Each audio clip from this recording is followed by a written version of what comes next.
Hey, y'all. Hey, I'm Dr. Nicole Price, and this is the episode of the Overcome Her series called Overcome Self Deception.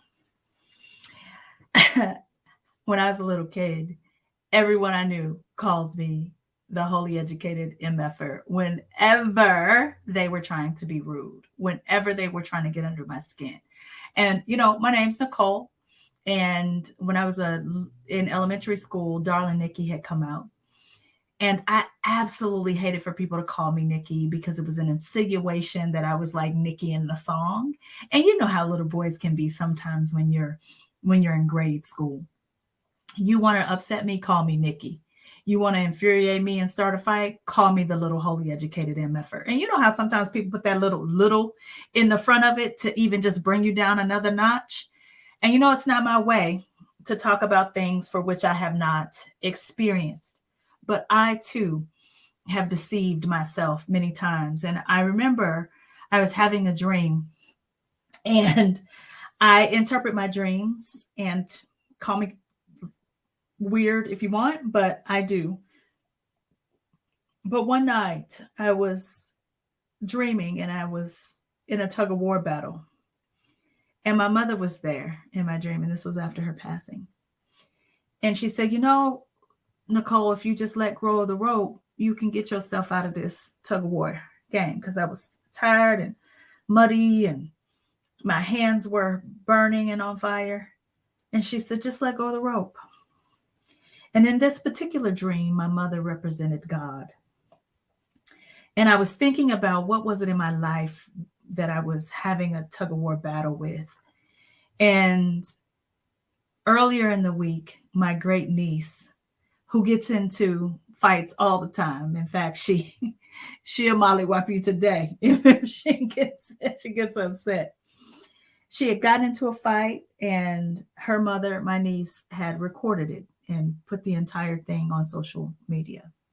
And when I saw it, my heart broke. Not because my niece wasn't doing a very impressive job of holding up her end of the bargain, honey, but because I knew she had a track scholarship, and because I knew that this fighting could potentially ruin her chances. And that's the word I use, ruin.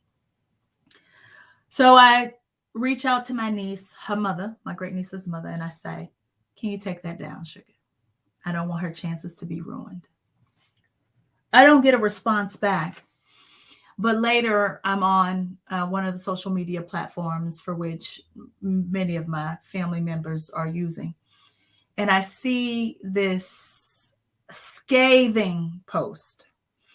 And sometimes people post stuff and it ain't got nothing to do about you, nothing to do with you. But other times people post stuff and it got everything to do with you. And it said something to the effect of, where the fuck was you holy educated motherfuckers when I was raising my daughter? Shut up, basically. Ouch. Ouch. She had a few other words in there about how don't tell me what to take down because you don't know my daughter and how she gonna end up in school. But God said, let go of the rope. And through further interpretation, I realized that yes, I am holy. Holy meaning consecrated to a very specific purpose. And yes, I'm educated. Not just educated in the street, but educated. I've got my doctorate, the terminal degree. And yes, when it comes down to it, I can demonstrate a little bit of grit, a little bit of gutter behavior that'll cause you to be like, this motherfucker sometimes. And the reason why I wrote a book called The Holy Educated MFer is because I believe that every single last one of you also have a little bit of hemp in you too. In fact, I believe it's necessary in order for us to be able to overcome the unthinkable. But when you consider self-deception, every person on the planet has good things about them and bad things about them.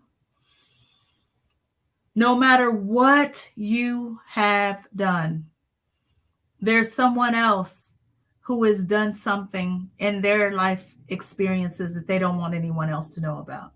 And we sit in silence. We sit in the shame. And sitting in that shame, what starts to happen when we're sitting in that shame is that we think there's no one else who's experienced this, no one else who's as bad as this. And we suffer in silence. And in that suffering, having anxiety attacks, in that suffering, depressive, destructive, suicidal thoughts. In that silence, nobody can help us because they don't even know. But here's what I'll tell you, Sugar. 3 points. Always, always, always 3 points. And those 3 points are very, very clear.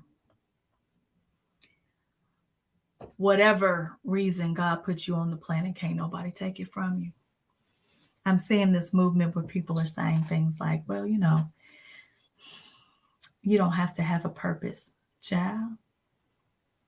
Yeah, you do. Yeah, you do. What does it mean to be an overcomer?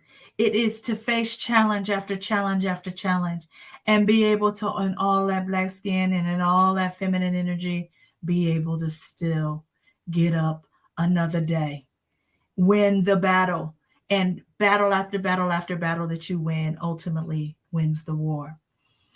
The second of my 3 points is, my love, whatever it is that other people ask you for, that's your holy consecrated purpose. And either you were born with the talent to do it, or it comes so naturally to you that you don't have to think about it. In fact, you don't understand why other people can't just do it themselves. Or maybe it's a level of education that all of those bumps and bruises have taught you. You know, I regularly tell folks who did not have parents at all, who were raised in the foster care system, I like to ask, what are the benefits? What competencies did you learn by growing up in foster care? And things I hear sometimes are things like self-sufficiency, resilience, being able to deal with ambiguity and change in ways that other people cannot. Understanding people behavior and how to adjust your behavior to be more effective because you have lived with lots of different kinds of people and been able to adjust to the rules. While I do not believe that God purposefully puts us in terrible situations because humans can sometimes be trash and we create those situations, I believe God allows us to learn from every single last one of those situations. And my third and final point is, God put a lot of design into us, Sugar. God put a lot of design into us. So personality instruments like the Enneagram, the Myers-Briggs, the Predictive Index, DISC, the horoscopes, those things can be helpful to tell you some of the good things about yourself and some of the things where you might get stuck. Now, I told y'all the last time that we were together was talking about indifference, that I got sued on 27 counts. Well, when I got sued on 27 counts, that judge took a year to give his ruling. But when he ruled in the case of Nicole Price versus Cy Wakeman versus Nicole Price and Lively Paradox Honey, she lost on all 27 counts. His ruling was so beautifully stated that I printed it out and had it bound so that I can read it as an example of the kinds of things that I can overcome. Because can you imagine being in a courthouse with someone for whom they've got millions of dollars and you just starting your business and you in the middle of Nebraska and you there with your black skin? All I will say is that Frederick Douglass said it best. One man and God a majority make. One man and God a majority make. Listen, if you want to know more about this or anything else that I have to share, I invite you to spend some time on Amazon and purchase the book, The Wholly Educated Motherfucker, if you want. If you are not interested in giving Jeff Bezos any of your money, you may go to drnicoleprice.com and purchase a copy of the book. It will be autographed and it will also come with a free gift for you. And if there's anything else, if you want any other products or services, use the code SUPERFAN and you'll get 25% off. My loves, it has been my pleasure, and you have everything you need in order to overcome.